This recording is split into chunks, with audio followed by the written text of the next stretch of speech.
पात्र खोलें। हमारे संजीव किशन जी भी हैं, लेकिन हम कल आप फिर आ जाना, कल आपसे प्रारंभ करवाएंगे। लेकिन आज हम बढ़ते हैं।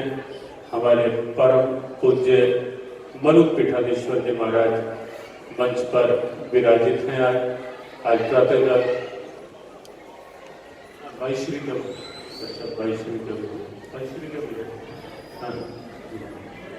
होगा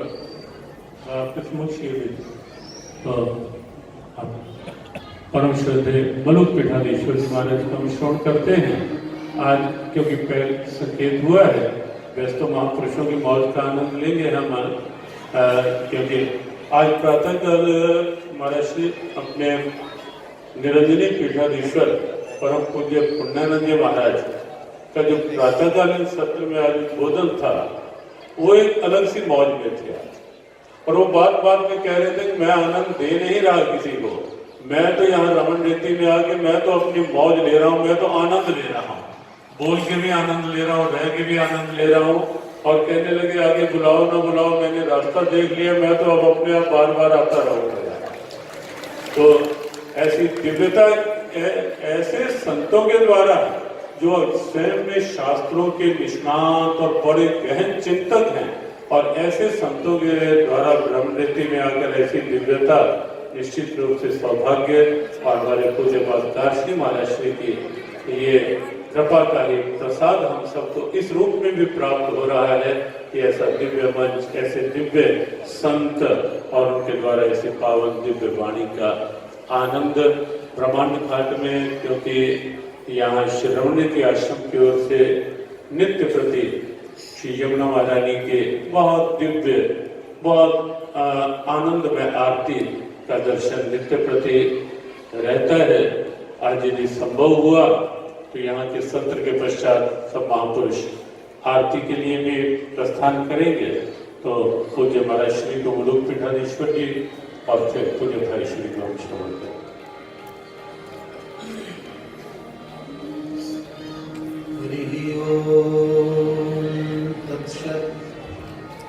श्रीमते रामचंद्राय नमः। सकल भुवन लक्ष्मी नित्य लीलास्पदाभ्यां कमल विपिन वीथि गर्भ सर्वं कषाभ्यां प्रणमदभय दान प्रौढिगाढाद्रिताभ्यां किमपि बहतु चेतः कृष्णपादाम्बुजाभ्यां।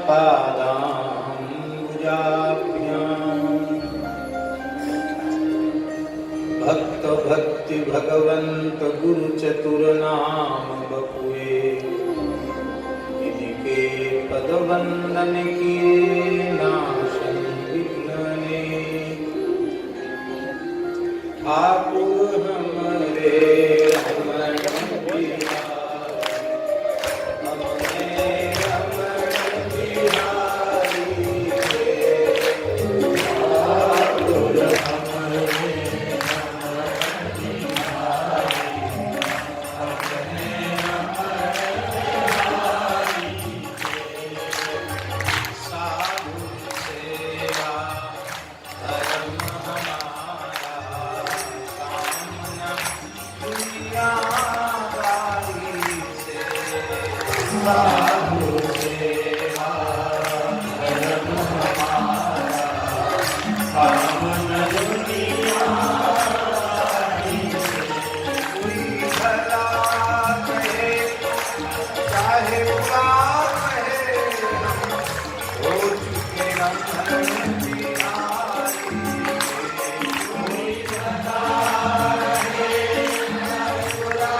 रमण बिहारी लाल की जय, श्री अवध बिहारी लाल की जय, श्री रमण रेती धाम की जय, श्री यमुना महारानी की जय, श्री श्री आचार्य चरण श्री चंद्र भगवान की जय, परम पूज्य प्रातः स्मरणीय श्री स्वामी ज्ञानदास जी महाराज की जय, परम पूज्य प्रातः स्मरणीय कार्ष्णिक कलापाचार्य श्रीमद गोपाल दास जी महाराज की जय, परम पूज्य प्रातः स्मरणीय परम गुरुदेव श्री स्वामी हरिनाम दास जी महाराज की जय, परम पूज्य प्रातः स्मरणीय श्री स्वामी गजानंद जी महाराज की जय, वर्तमान विराजमान श्री महाराज जी की जय,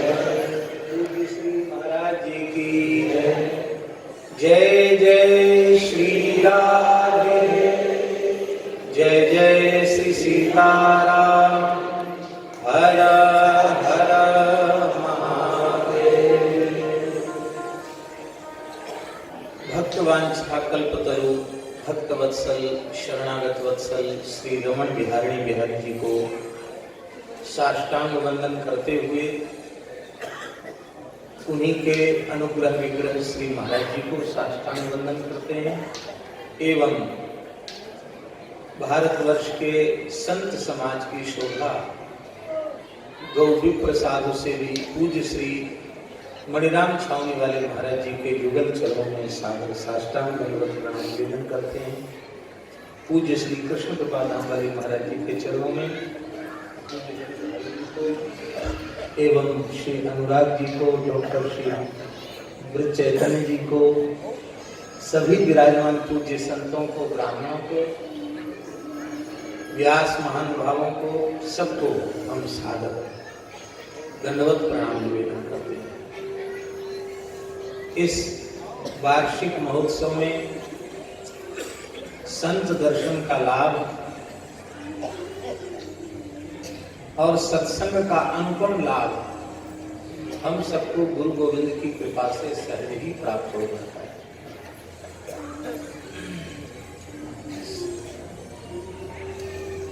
तीनों प्रकार का लाभ मिल जाता है, दर्शन का भी लाभ, स्पर्श का भी लाभ और समागम का भी।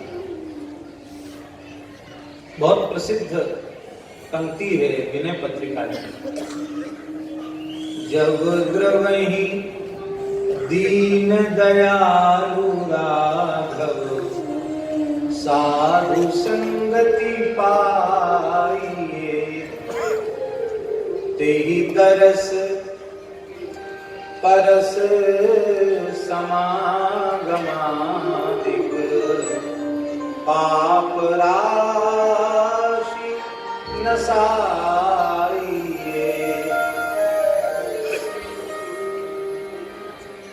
और दर्शन में भी आवश्यक नहीं है कि हम दर्शन कर लें, संतों के दर्शन की दृष्टि ही हमारे पास कहां है। हम उन्हें न देख सकें, उनकी ही पतित पावनी करुणा भरी दृष्टि हमारे ऊपर पड़ जाए। हमने संत को नहीं देखा, संत ने हमको देख लिया तो भी सत्संग हो गया।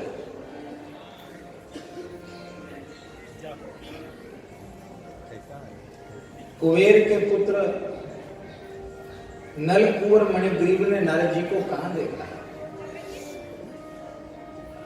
धनी मानी व्यक्ति में कम अहंकार होता है, धनी मानी के पुत्र में अधिक अहंकार होता है। धनी बाप के बेटों में धनाभिमान अधिक होता है, धनाध्यक्ष के पुत्र हैं। धनी बाप के बेटा होने का अहंकार, युवावस्था का अहंकार, देवता होने का अहंकार, अप्रमदाओं का संग है, उसका भी एक अहंकार है।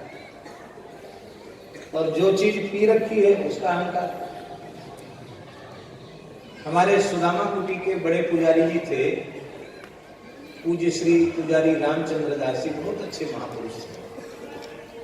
वो सुनाते थे कि बिहार में चंद्रगढ़ स्टेट में उनके सामने की घटना, तो राजा भगवती बाबू थे, हाथी पर बैठ के निकले, तो एक क्षत्रिय ही था, अफीम था, अफीम के नशे में था। वो सोचता था कि मैं ही शहंशाह राजा हूं, मेरे सामने हाथी पर बैठ के, तो उसने खड़े होकर कहा, सत्य घटना, कितने में बेचेगा हाथी? राजा से। राजा मुस्कुराया और सिपाहियों ने तत्काल उसको पकड़ लिया, अंदर कर दिया। दूसरे दिन दरबार लगा, राजा ने पूछा कि हाथी खरीदोगे? तो हाथ जोड़ के बोला, सरकार हाथी खरीदने वाला रात में विदा हो गया। मैं गरीब आदमी हूँ, आपकी प्रजा हूँ, आप जो चाहो सो करो, आप मालिक हो। अच्छा बोले छोड़ दीजिए। नशा ऐसी चीज है, तो जो नहीं पीना चाहिए था उसका मत। कहां देखा नारद जी को? पर नारद जी की करुणा भरी दृष्टि वो नलकूर मणिद्वीप पर पड़ गई। उसका दिव्य प्रभाव यह हुआ कि नारद जी ने शाप नहीं दिया, नारद जी ने अनुग्रह करके उन्हें संत बना दिया। वृक्ष संत ही है। स्वयं भगवान श्री कृष्ण दाऊ जी की स्तुति के ब्याज से वृक्षों की महिमा का वर्णन भागवत जी में कर रहे हैं, वो कहते हैं संत हैं। स्वयं ब्रह्मा जी प्रचेताओं के प्रकरण में कहते हैं कि वृक्ष संत हैं।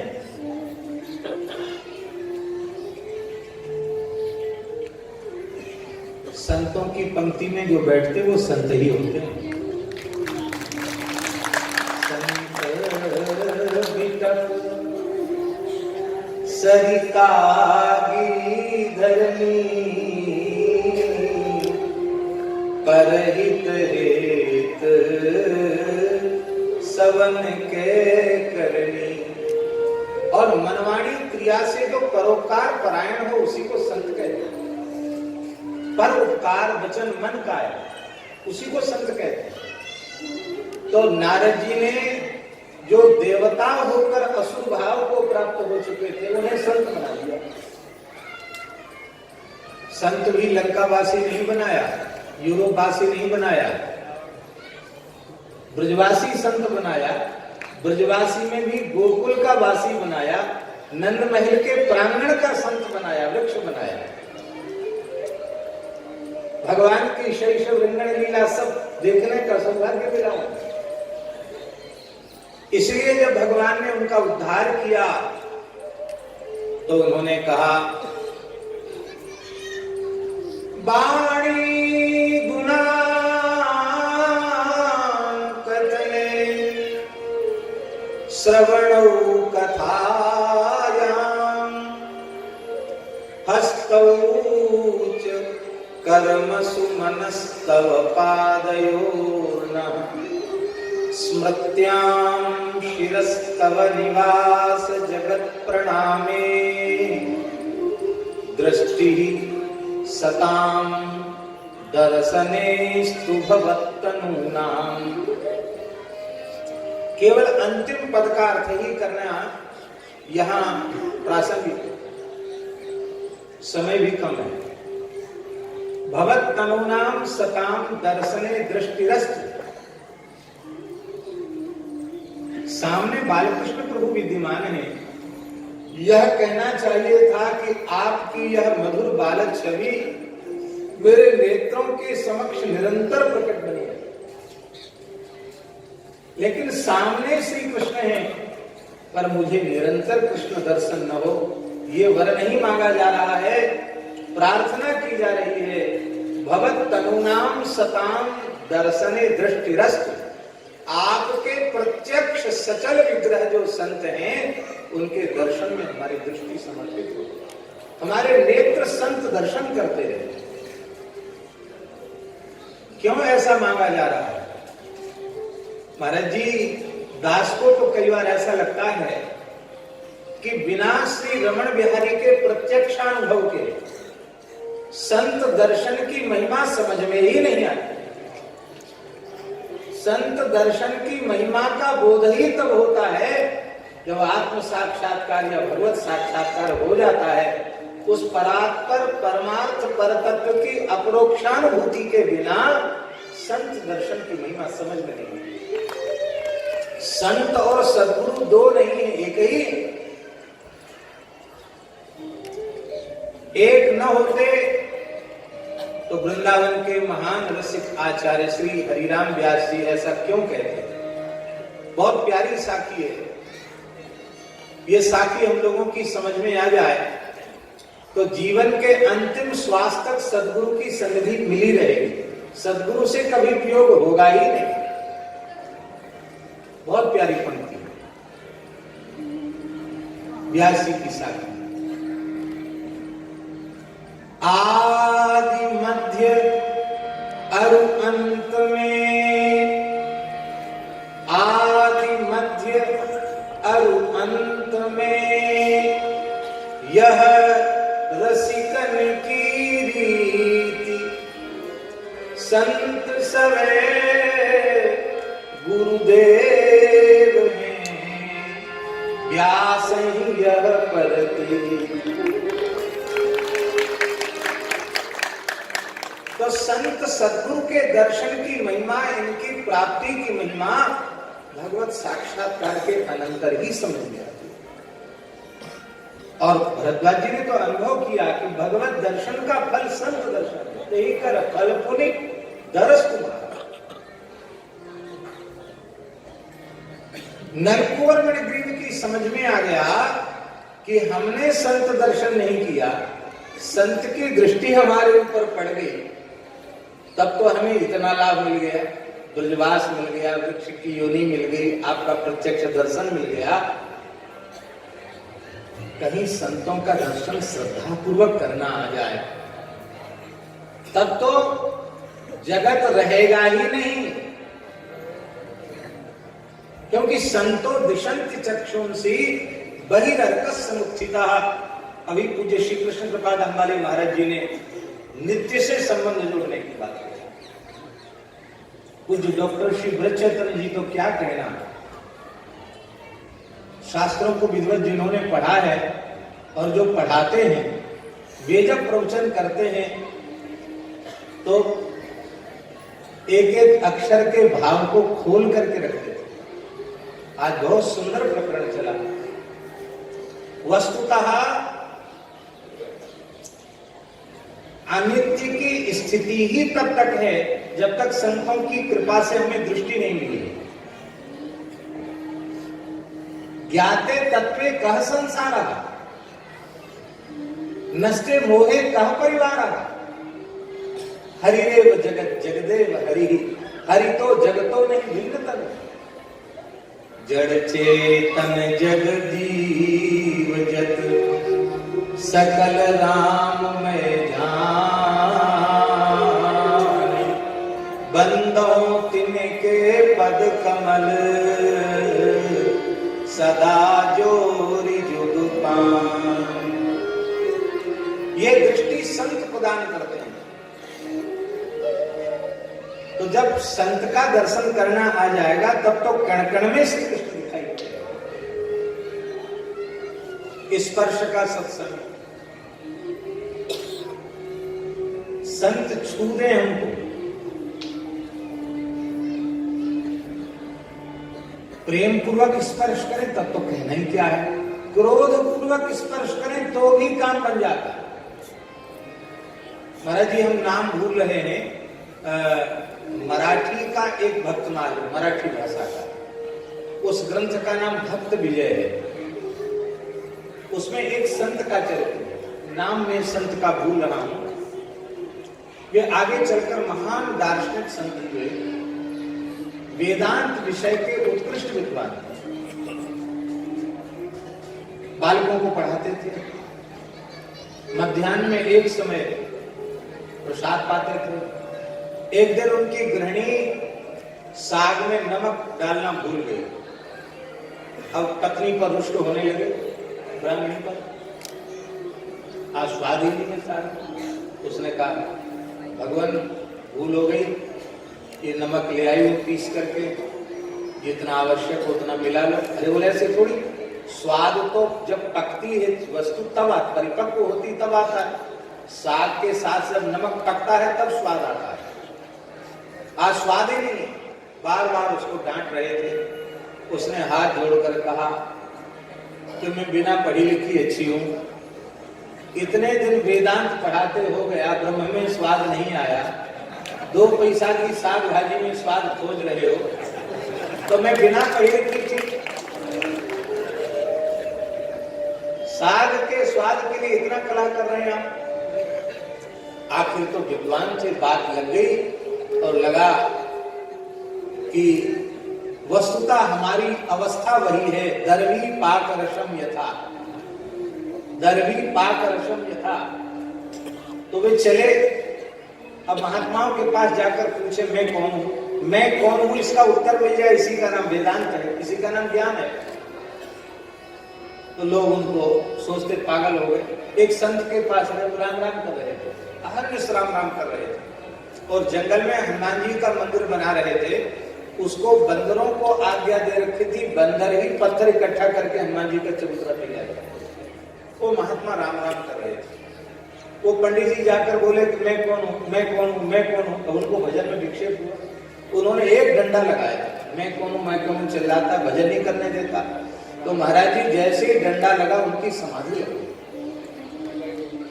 और साष्टांग प्रणाम करके कहा कि जीवन भर पढ़ने से बोध नहीं हुआ, आपके डंडा से पता चल गया मैं कौन हूं।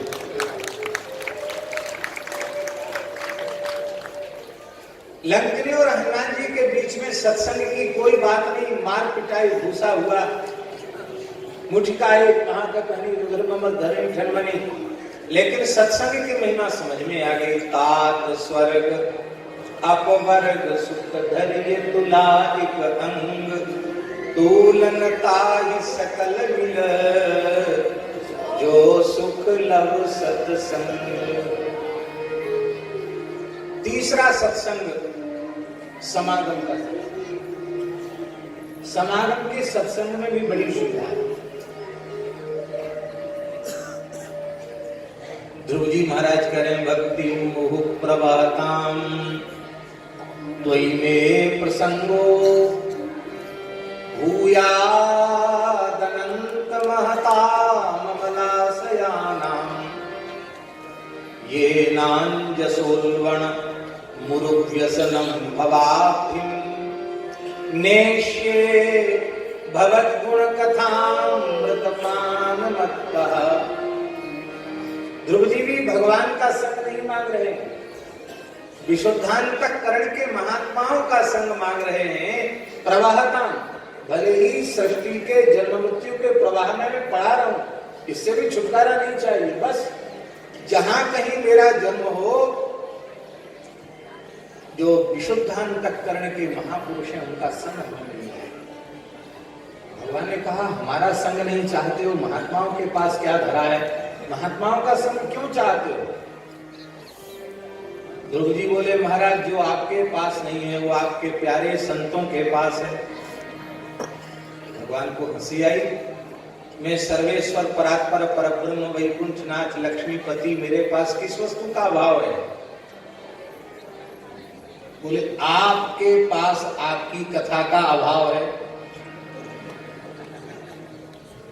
पूज्य भाई जी या दास या यहाँ बैठे हुए कोई भी महान भाव अपनी ही कथा कहने लग जाए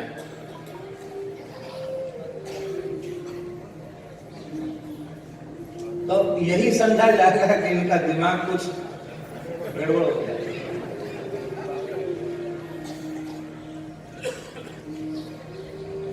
कल ही पूज्य महाराज जी ने कहा आत्म प्रशंसा आत्महत्या के समान।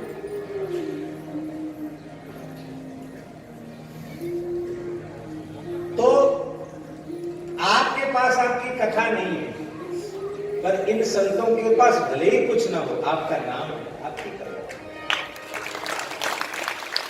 तो संतों का समागम होता है, उस समागम में क्या मिलेगा? बोले नेश्य।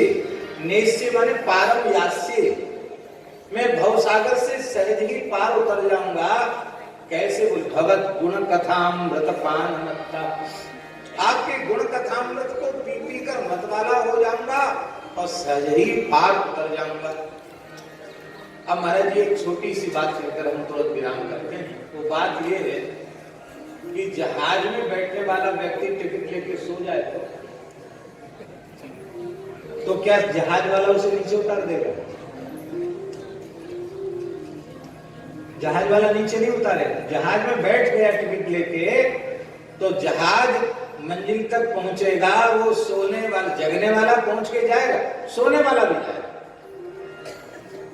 इसका मतलब इस समागम के सत्संग में आके कोई ऐसे भी करने लग जाए तो भी पार उतर जाएगा। लेकिन इससे आप ये प्रेरणा नहीं ले लेना कि कथा में सुना ही चाहिए, प्रेरणा भी नहीं ले लेना। मैंने इस प्रकार से भी कोई सत्संग में समागम में आकर के बैठे तो भी उसका कल्याण हो जाएगा। ये संतों का समागम, दर्शन, स्पर्श और समागम, ये तीनों लाभ श्री रमण बिहारी जी की कृपा से और समस्त पूर्वाचार्यों की कृपा से और उनकी कृपा के मूर्त स्वरूप पूज्य महाराज जी के अनुग्रह से ये प्राप्त होता है। महाराज जी कह रहे थे आज श्री पुण्यानंद जी के बारे में, महाराज जी पता नहीं पूज्य श्री महाराज जी में क्या आकर्षण है।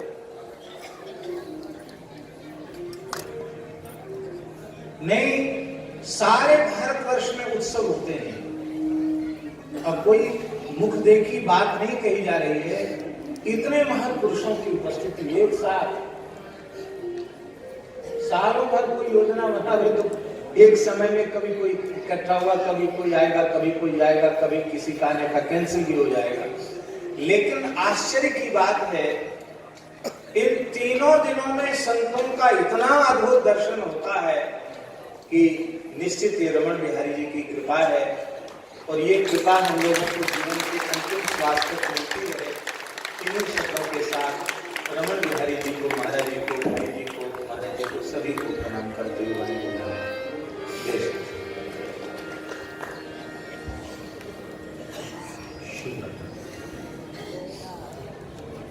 अद्भुत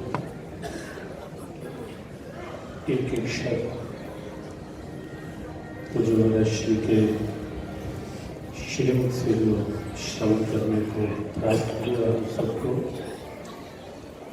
और समापन करते हुए अपनी बात का जो मैंने कहा कि सो भी जाए तो भी, यहाँ तो महाराज ने जहाँ आप मंच पर विराजित हैं, भाई श्री हैं और प्रातःकाल योग ऋषि स्वामी रामदेव जी महाराज जिस ढंग से गर्जना कर रहे थे, पूज्य अवधेशानंद जी महाराज ने तो उन्हें जागरण कर दिए, रामदेव जागरण कर दिए, कहा कि आज तो जागरण का एक तो ये मंच वास्तव में यहाँ तो प्रश्न ही नहीं, लेकिन तो भी महाराज श्री ने एक बहुत मधुर बात कही, साथ में चेता भी दिया कि इसका अभिप्राय ये नहीं, लेकिन ये दिव्यता जो यहाँ है वास्तव में बहुत अद्भुत, बहुत आनंदमय।